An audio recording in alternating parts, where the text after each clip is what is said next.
Koje su to najčešće dileme i pitanja koje vi dobijate kao parohijski sveštenik? Najčešće pitanja koje dobijem, te dileme, to su kada mogu ljudima da pomognem. Ljudi treba da znaju da sam ja prisutan 24/7, 365 dana u godini, da sam tu stalno s njima. Prvo to.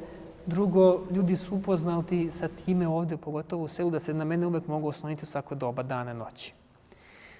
Najčešće su to duhovni razgovori sa ljudima koji imaju razna pitanja, svojevrsna, na koje može da se da 100 različitih odgovora, ali da opet bude svaki odgovor zaseban za jedno isto pitanje. Naprimjer, to su oblasti kada treba ljudima pomoći u smislu utehe neke, dati im blagu reč prilikom gubitka svog nekoga voljenoga. Drugo, dati im posavetovati kako da poste, kako da žive, šta da čine, koga da vole, odnosno ljubi bližnjega svoga kao samoga sebe, da se ne upliću u raspravke sa komšijama i onda prilikom svake službe imamo tako razgovore i teme u našoj parohijskoj sali ili ovde u hramu gde pričamo i onda se dotaknemo jedne teme, a to je tema ogovaranja. Vidite, ja njima kažem, evo, hvala Bogu, ovde dođemo sad na breg i svi od kuće poneste perene jastuke. Ja sam onako gledam, zašto? Samo poneste. I onda ćemo svi da istresemo te perene jastuke i ja vam kažem, pokupite svo to perje. A ovde vetar, hvala Bogu, duva non stop i ima da odnese do Banata. Kaže, pa nemoguće.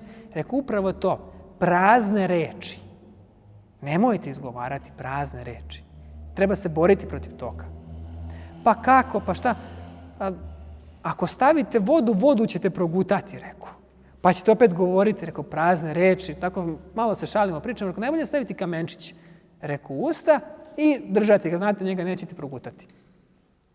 To su neke priče naše ovde gde se narodu kaže na neki suptilan način da prilikom posta i van posta, naravno, izbegavaju ne samo da jedu meso životinjskog porekla, nego da izbegavaju da jedu jedni drugi, odnosno da izbegavaju ogovaranje, da izbegavaju razne prazne, puste priče. U tome je ta suština posta. Naravno, i van posta treba narod od toga da se čuva, ne samo u toku posta. To su neke od dilema, od pitanja u kojima razgovaramo, o kojima pričamo.